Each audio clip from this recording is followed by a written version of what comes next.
All right, so now we can start. Kindly give this committee an overview of the function.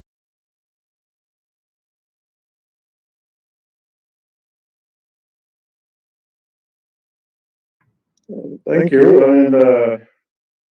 The Solicitor General is the Chief Admin and Financial Control Officer of the Ministry of Justice, as well as the head of the legal corps at the Ministry of Justice. Of course, that means he wears effectively three caps. One, the legal cap, wherein he oversees the work of all the state attorneys, the Attorney General's chambers.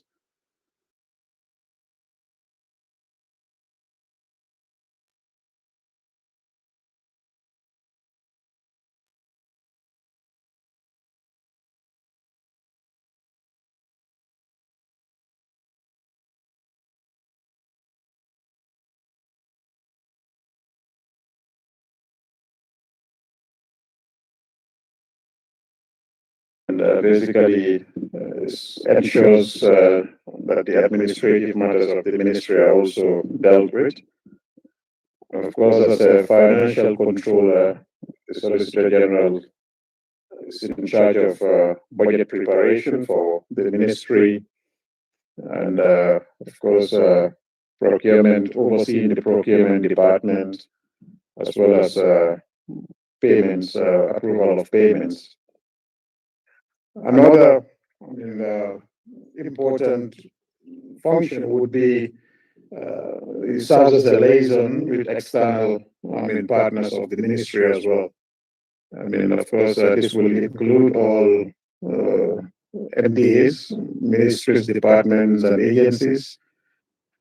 Civil society, judiciary, the Gambia Bar Association, and external partners as well.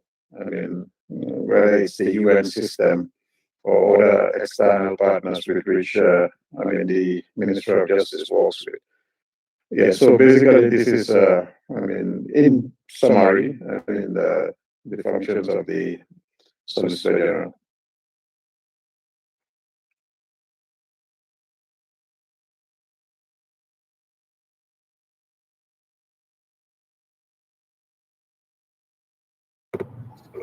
All right, thank you very much for that.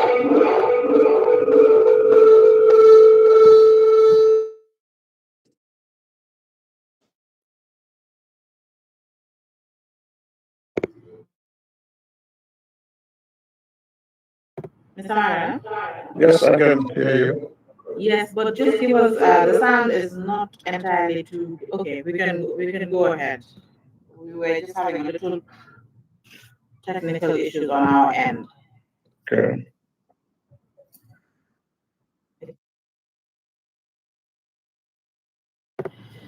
All right, so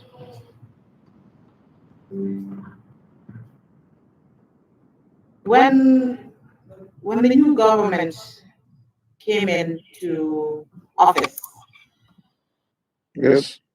yes, the after a few months, there were efforts were made by the Attorney General to preserve the assets that was thought to belong or were associated with the former president.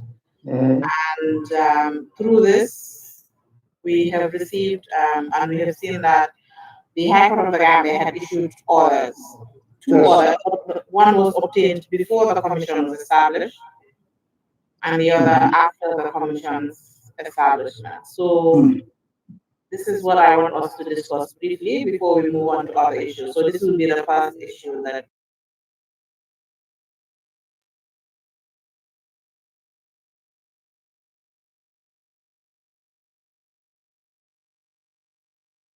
we discussed.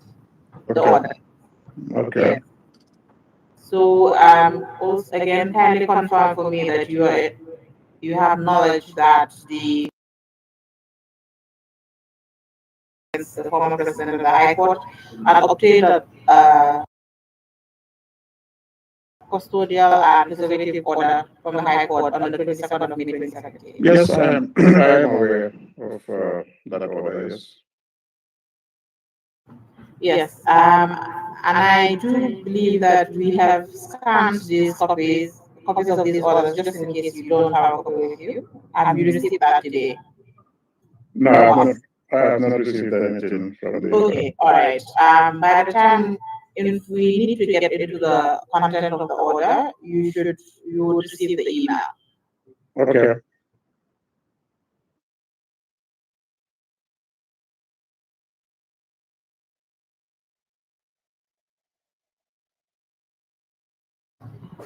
All right. So the first one is the first order that was received on the 20th or was granted by the High Court on the 22nd of May 2017. Mm-hmm. In the application process and towards obtaining the order as well, did you play any role in assisting the Attorney General to prepare for the application, the appearances, and then obtaining the order from the High Court? Well, yeah, I mean, I have been part of the discussions, certainly, as Solicitor General. I mean, but in terms of the application and appearance before the court, I mean, that was basically the role of the Director of Civil Litigation. I mean, so the Director of Civil Litigation took the lead, I mean, in that respect. But of course, all the discussions relating to, the application and of course, the intent behind the application was the subject of, discussion. I mean, of course, as Solicitor General with the Attorney General. Okay, great. And then can you kindly just tell the committee what these discussions entailed and how information that was included in the application? Because I know you don't currently have a copy, you've not received a copy of the order, but maybe you could recall what the order consisted of. But at the back of the order, there were three annexures.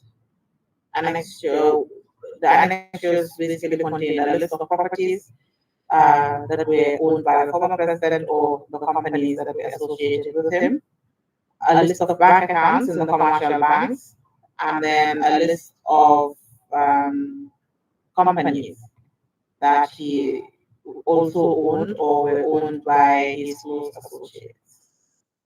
Of course, the list that the AG had at the time was not exhaustive if compared to the list that the Commission had prepared in its reports, but still, in the compilation of all of these documents, so now my question is, what were the discussions and how did you participate in it, in gathering the information?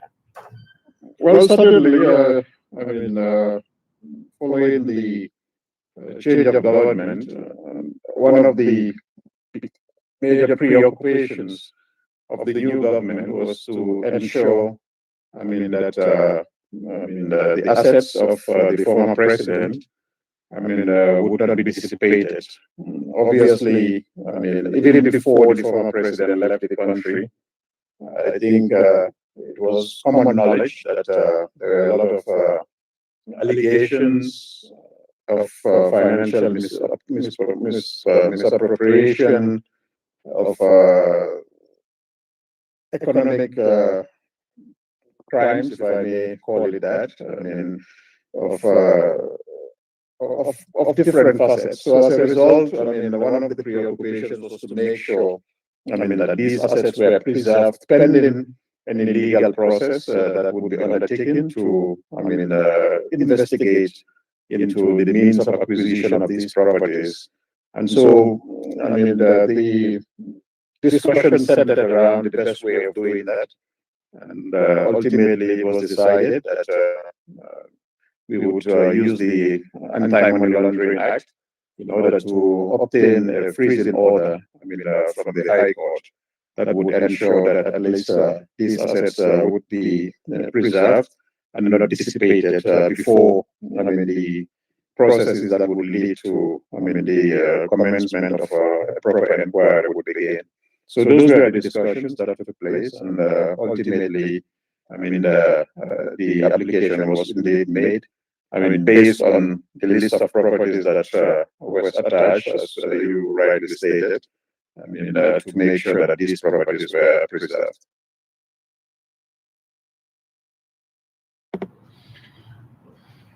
In your statement, you did mention that for the list of properties that were attached in the legal notice, they are basically the same list of properties attached to the first High Court order. Can you refer me to the paragraph? Sorry. Paragraph 2? No, sorry, not paragraph.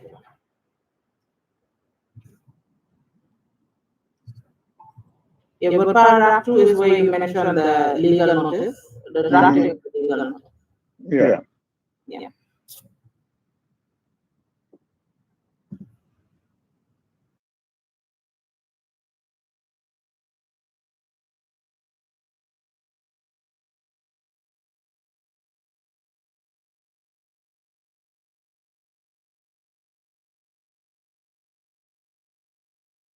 So paragraph 5.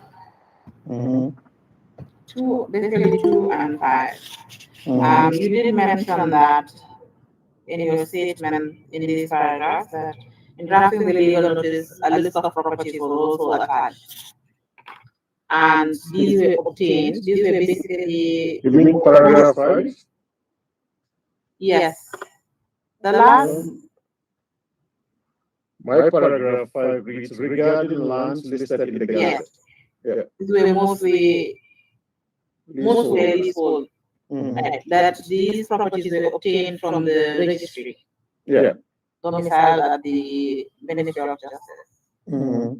Yes.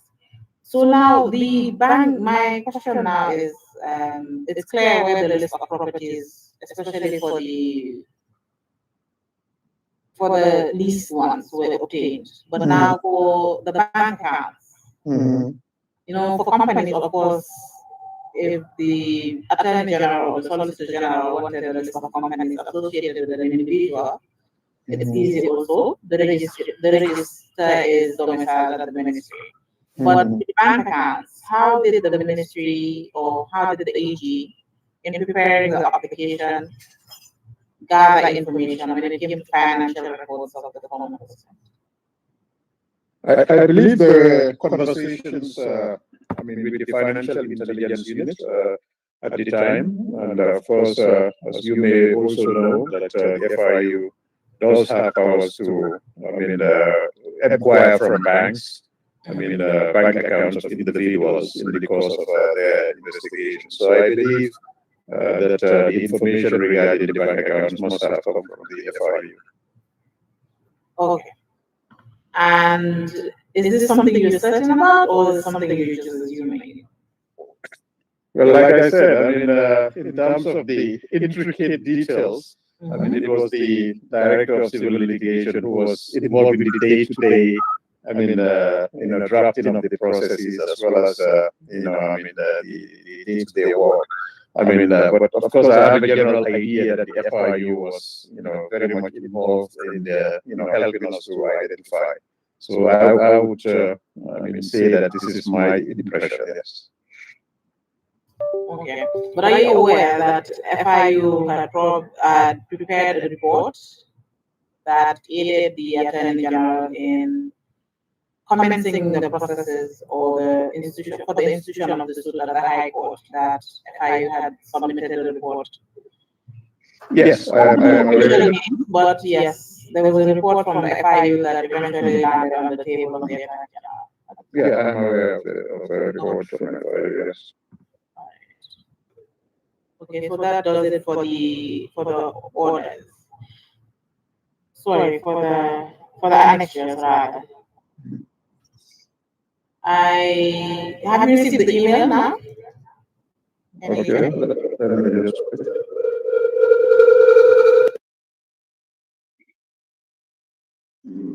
No, I have not yet received it. You have it?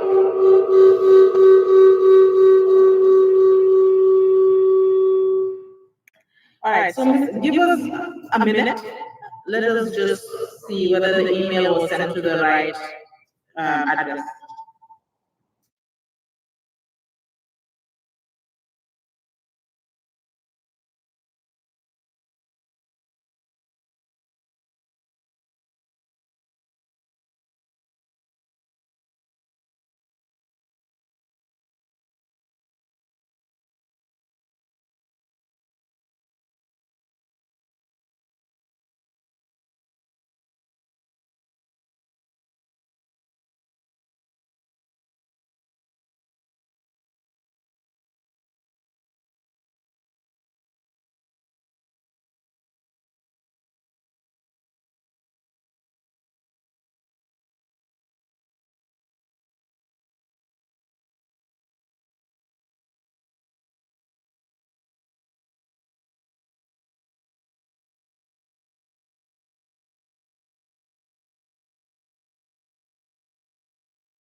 Mr. Myron?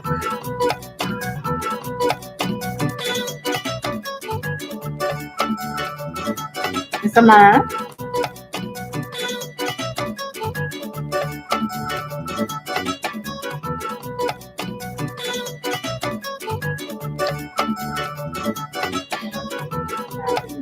Mr. Mariner, can you hear me?